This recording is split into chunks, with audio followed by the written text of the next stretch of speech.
Salam Planter Indonesia. Assalamualaikum warahmatullahi wabarakatuh. Di pagi hari yang berbahagia ini, izinkan untuk berondol menjawab sebuah statement dari netizen yang berkomentar di kolom YouTube berkaitan dengan bahwa bibit bersertifikat itu hanya minyaknya saja. Sementara masyarakat, saya sebagai masyarakat atau petani, hanya yang penting beratnya. Maka ini adalah sesuatu yang harus saya luruskan dulu. Bahwa bicara tentang bibit bersertifikat, maka kembali lagi saya ulangi lagi bahwa standar nasional Indonesia wajib menghasilkan minimal 98% adalah dalam bentuk tenera. Kemudian 2% ya mungkin bisa pengontrolnya, ada dura, ada pisifera dan sebagainya. Lah, ketika kita menanam kelapa sawit hanya berpikir berat saja, padahal secara harfiah namanya berat itu bukan hanya masalah tandan pertandan saja, akan tetapi berapa tonase yang bisa diperoleh persatuan waktu. Misalnya berapa ton per hektar per tahunnya, bukan hanya sekedar satu janjang atau satu janjang saja, akan tetapi akumulasi setahunnya itu berapa. Karena bahwa komponen berat, komponen tonase yang kita nikmati adalah ada dua. Yang pertama adalah berapa tandan per pokok per tahunnya, dan berapakah komedel atau BJR per tandannya. Ketika ini dia akumulasikan, maka kita akan mendapatkan ton per hektar per tahunnya itu berapa. Karena yang sering salah kaprah bahwa ketika ngomongin tenera itu hanya bicara tentang ini adalah pro kepada para pabrik atau pro kepada hanya minyaknya saja didapatkan. Padahal sebenarnya salah kaprah bahwa ketika kita menanam tenera bibit bersertifikat, maka potensi dasarnya sudah kita ketahui. Sebagai contoh, kita nggak usah bahas yang lain, adalah satu perusahaan dengan saya adalah DP Sain. Ketika Pendi itu menyampaikan bahwa DP Sain 1 Kalabar adalah favorit saya, maka saya punya sebuah ribuan alasan kenapa harus nanam DP Sain 1 Kalabar. Salah satunya adalah bahwa DP Sain sendiri, DP Sain 1 Kalabar memiliki potensi panen perdana 26 bulan sampai 38 bulan adalah di angka 16 ton per hektar per tahunnya. Walaupun perolehan di lapangan rata-rata 15. Pertanyaannya, apakah bisa lebih Pak Pendi? Jawabannya bisa lebih. Kenyataan di lapangan ditemukan sampai bahkan tertingginya adalah 21, sekian ton per hektar per tahun, 28 bulan sampai 38 bulan. Artinya angkanya cukup mentereng ini. Nah, di TM2 kita akan naik 24 ton. Ini kemarin yang kita vlog campuran DP Sain 1 Kalabar dengan DP Sain 2 Econa di angka 24 ton per hektar per tahun di TM2-nya. Angkanya jelas itu. Karena kalau kita ngomongin tonase, satu janjang, yang penting berat satu janjang doang gitu loh. Artinya bahwa satu janjang, misalnya kita ngomongin dura saja, dura buahnya keliling Pak Pendi, kelilingnya berapa? Karena keliling itu ya relatif gitu. Jadi berapa tandan yang dihasilkan per tahunnya adalah akan menjadi sebuah komponen tonase yang harus kita perhatikan. Bukan hanya sekedar satu janjang berat dan sebagainya. Kalau pengen berat, maka kadang-kadang di dalam pikiran kalau pengen berat ya nanam aja DP Sain 1 Kalabar versi baja kali atau versi aluminium sehingga tambah berat saja. Akan tetapi bahwa namanya tenera sekali lagi adalah akan terjaga jumlah tandanya. Tandanya akan terjaga. Sehingga ketika kita ngomongin Kalabar dengan potensi 22 tandan per pokok per tahunnya, average ini rata-ratanya, maka angkanya cukup besar. Dan itu artinya kalau kita mengutip kata Pak Muhayyad ya, guru saya, bahwa mengatakan bahwa sebelum 250 kg per pokok per tahunnya, maka masih bisa di-up sampai 250 kg per pokok per tahunnya. Masih bisa di-up.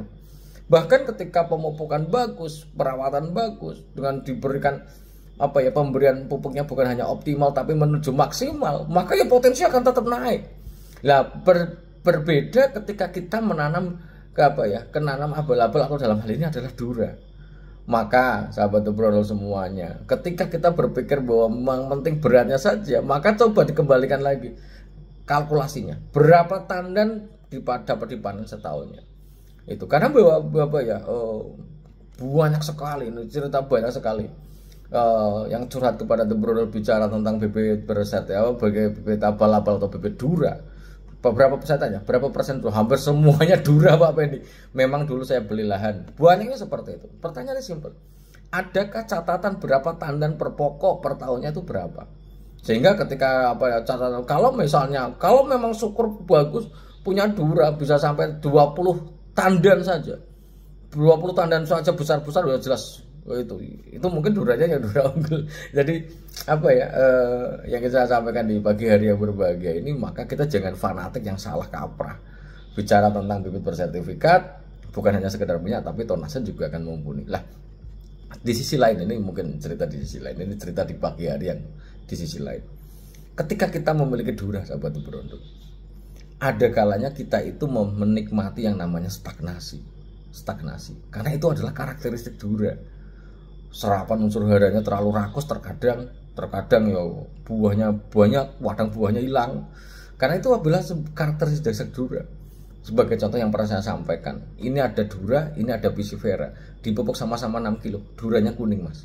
Kenapa? Karena dura ini untuk bisa mendapatkan cangkang tebal, maka dia membutuhkan jumlah unsur hara yang lebih banyak dibandingkan tenera. Kita coba perhatikan kembali lagi lahan kita, sehingga yang ingin saya sampaikan bahwa apa ya,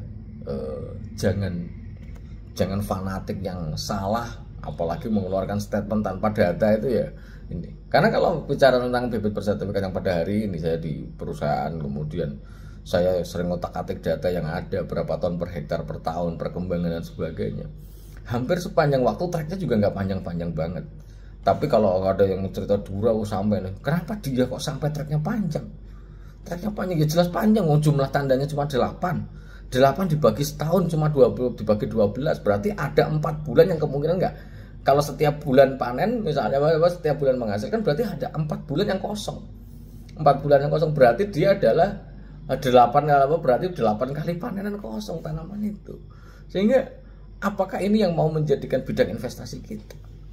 Itu. Jadi monggo saja, mau dicemooh ya monggo saja. Tapi apa ya?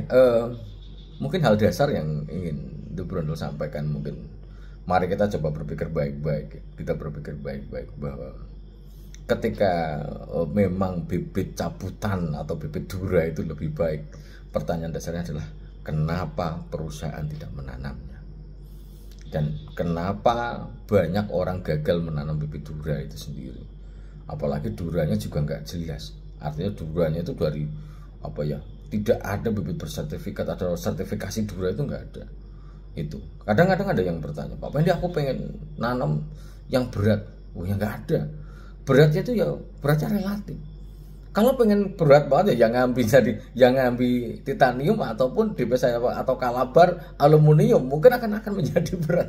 Tapi balik lagi, berat itu juga nggak usah diminta seperti itu, juga kondisinya juga selama dia dirawat bagus, bahwa unsur haranya diberikan, juga akan menjadi hal yang besar yang akan menghasilkan bagi kita untuk mengembalikan biaya investasi yang kita keluarkan selama di dalam budidaya kelapa sawit. Mungkin itu di pagi hari ini, dan menjawab ini karena banyak sekali. Yang penting masyarakat itu butuh berat, tidak butuh minyak. Tidak bisa dipisahkan. Karena bahwa ngomong apa ya, pengen berat cuma ya jumlahnya sedikit.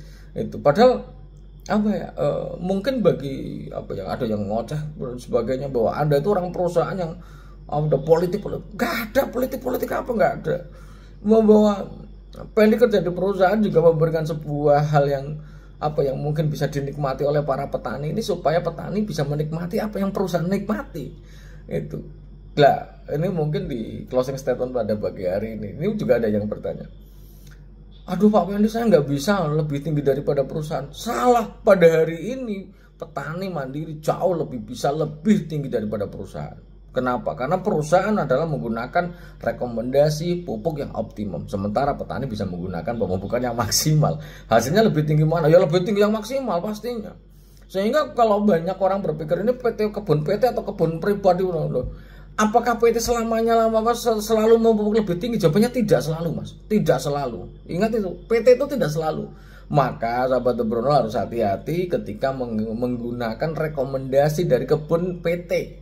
Ini saya sampaikan, kebun PT harus hati-hati menggunakan rekomendasinya. Kenapa? Karena kadang-kadang rekomendasi itu adalah bersifat optimal. Dan satu lagi, bahwa di dalam rekomendasi perusahaan ada tanda kutip adalah ketersediaan modal perusahaan, di mana rekomendasinya juga terkadang akan disesuaikan dengan budget yang ada di perusahaan. Bukan hanya sekedar yang maksimum sekian enggak. Kalau petani, selama ada duitnya gas gede-gede. Sehingga kalau melihat apa ya, Abang Dasunjana mupuk sampai sekian belas kilo. Saya salut, luar biasa. Mau buat gede-gede banget ya wajar. Itu. Tapi perusahaan misalnya apakah pupuknya gede? Ya nggak gede-gede amat.